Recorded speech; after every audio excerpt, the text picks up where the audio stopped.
nammyohorengekyo, nammyohorengekyo, nammyohorengekyo.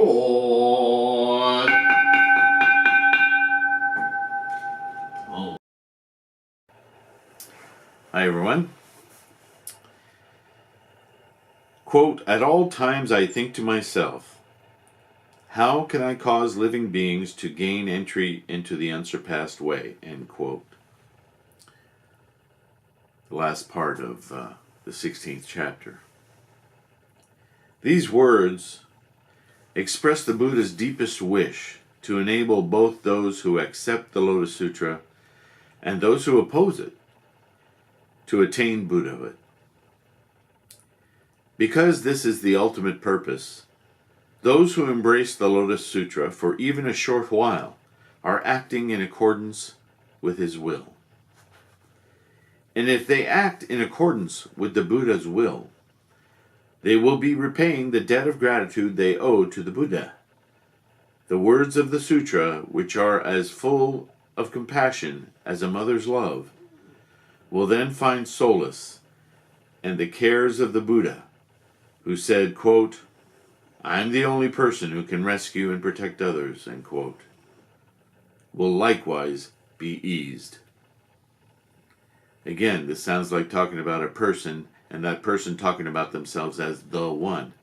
But the one is the Buddha mind, the Buddha nature, the Buddha wisdom, the Buddha already inherent in you and I. And it is that Buddha which is the only thing capable of liberating us from suffering, from our attachments. Do you see how this language works? I want you to understand the rhetoric, because it's important to understand the rhetoric so that you can understand the meaning. Otherwise, you get lost in the words and the stories, and you never get there. Not only will Shakyamuni Buddha rejoice, but because the Lotus Sutra is the ultimate purpose for which all Buddhas appear in the world. Do you see the wordplay?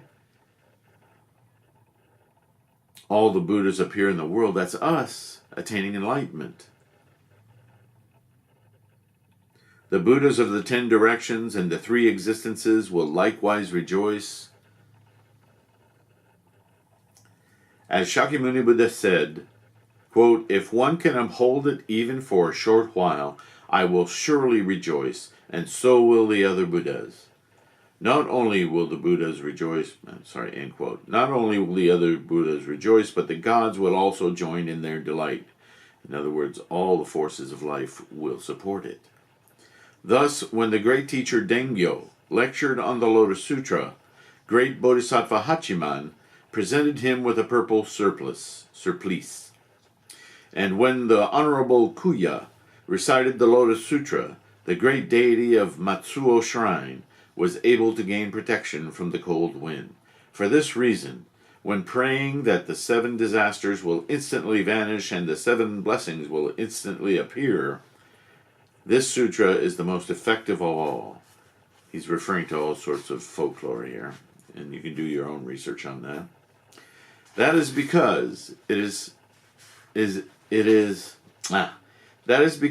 it promises that its votaries, quote, "will enjoy peace and security in their present existence," end quote.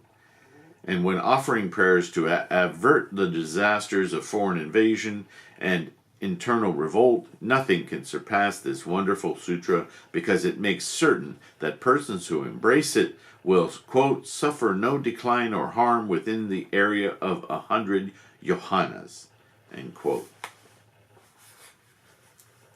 Nonetheless, the way that meditations are offered in our present age is the exact opposite of what it ought to be. Meditations today are based upon the provisional teachings, which were intended for propagation in previous ages, rather than upon the secret law or the great a priori law of the highest truth, which is intended for propagation in the latter age. To proceed in this way is like trying to make use of last year's calendar, or to employ a crow for the kind of fishing that only a cormorant can do. This situation has come about solely because the error-bound teachers of the provisional teachings are accorded high honor, while the teacher enlightened to the true doctrine has not been duly recognized. How sad to think that this rough gem, such as was presented by Pin Hyo, another story to read, to the kings Wen and Wu, should find no place of acceptance. How joyful, though, that I have obtained in this life the priceless gem concealed in the top knot of the wheel-turning king, another story for you to read, for which Shakyamuni Buddha appeared in this world. What I am saying here has been fully attested to by the Buddhas of the 10 directions and is no mere idle talk. Therefore, knowing that the Lotus Sutra says, quote, "It will face much hostility in the world and be difficult to believe," end quote, how can you retain even a trace of disbelief? And when it says, quote, "Such a person assuredly and without doubt will attain the Buddha way," end quote, how can you refuse to become a Buddha? Since the remotest past up until now you have merely suffered in vain the pains of countless existences, why do you not, if only this once, try planting the wonderful seeds that lead to eternal and unchanging Buddhahood? Though at present you may taste only a tiny fraction of the everlasting joys that await you in the future, surely you should not spend your time thoughtlessly coveting worldly fame and profit, which are as fleeting as a bolt of lightning or the morning dew. As the Thus Come One teaches, quote, "There is no safety in the threefold world. It is like a burning house," end quote. And in the words of a bodhisattva, quote, "All things are like a phantom, like a magically conjured image," end quote. Everywhere other than the capital of tranquil light is a realm of suffering. Once you leave the haven of inherent enlightenment, what is there to bring you joy? I pray that you will embrace this a priori law, nammyohorengekyo, which guarantees that people, quote, "will enjoy peace and security in their present existence and good circumstances in the future," end quote. This is the only glory that you need seek in your present lifetime, and it is the action that will draw you toward Buddhahood in your next existence. Single-mindedly chant nammyohorengekyo and urge others to do the same, Bodhisattva practice. That will remain as the only memory of your present life in this human world. Nammyohorengekyo, nammyohorengekyo. And with that, we end this teaching, the Q&A of embracing the Lotus Sutra. So I just did a brief shortened version of Gongyo. It's interesting. I'm just seeing the title of the next Gosho that I'm about to read. It's called The Recitation of the Expedient Means and Lifespan Chapters, Chapter 2 and 16. That's the Gongyo. So I'm curious to see how that goes. I had a couple of friends recently pass away rather quickly, cancer. Both art friends of mine, both who learned Buddhism from me, but they didn't take vows to be Buddhists, but they had questions. Patrick, before he passed away, decided to call me his guru. I was greatly honored by that. I obviously was trying to tell me that he'd learned a lot in those last weeks we had together in his life. Lynn understood, practiced all sorts of different practices, from laughing meditations to yogic things. She was an ocean swimmer. She was naturally connected to this samsaric life. Had a hard time understanding nammyohorengekyo or myohorengekyo, but she was a close friend, and in her manner, learned quite a lot. Anyway, they were on my mind, and so I was feeling a need to connect with them, and so I did a brief gongyo and spent some time on the fifth meditation, which is about those who've passed away, relatives or otherwise. And I know there's a common saying when you think of others, your friends, people you've known who've passed away, that your thoughts go to the fragility of life, or the temporal nature of life. The reason it's precious is also because it's so fleeting, how easily it can go away.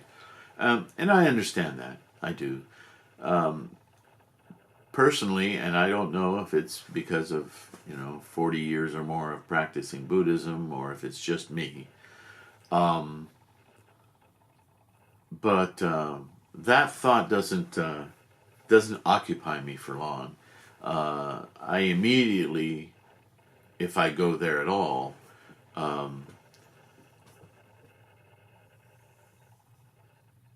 look critically, I guess is the word, at how we value our lives, our human existence.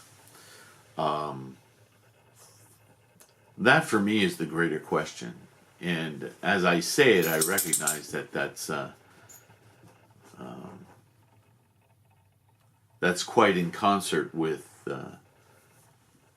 I think Buddhist teaching. As a bodhisattva, I think that the goal is to attain detachment and joy while experiencing this life and sharing that with others. How to do that with others. How could there be any greater joy? And yet, we are in this life. We are human. So we're constantly confronted with the fragility of the human experience, while at the same time trying to remove ourselves from those attachments that make us so aware of the fragility of Buddhism, I could say, amongst other things. And the greatest question that comes to my mind, and it's in those words I just read at the end of the lifetime of the Tathagata chapter, is how do I go about facilitating others to this path of the Buddha way? And the word, I guess, that I'm circling around is value. How do we establish value for this life? I mean, that is the value, right? That in this human life, we have the opportunity to live the bodhisattva way to help others attain release from the attachments that cause us suffering in this life. And in doing so, we experience this great release, this great joy, this great beautification of what is the experience of living from the start.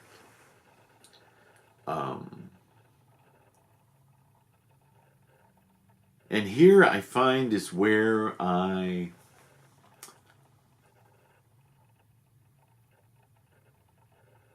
perhaps it's a human frailty of my own, but I want to talk about it because I wonder how many of you might struggle with this, and I don't think people talk about this particular subject much.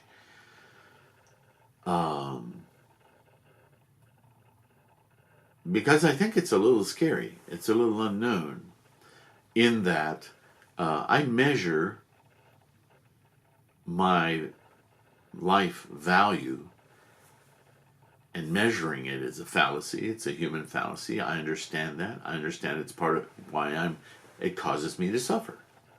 And I want to turn that suffering into compassion, but this is where I struggle. the two sides of this coin. How much did I do to bring Lynn and Patrick and others I know who've passed away to the Buddha way? How much did I not do? How much could I have done? I can't change the past. So I already hear those of you who are saying, but you can't do anything about that. Just know that thinking about it now is beneficial to them as well as to my own practice, right? But it does make me consider how much effort I'm making now in my life. Am I connecting with enough people? And am I connecting in those relationships that I am connecting with in a value-creating way? And the value is measured by how well or how effective I am as a communicator of the Bodhisattva way to help you to attain the Buddha way.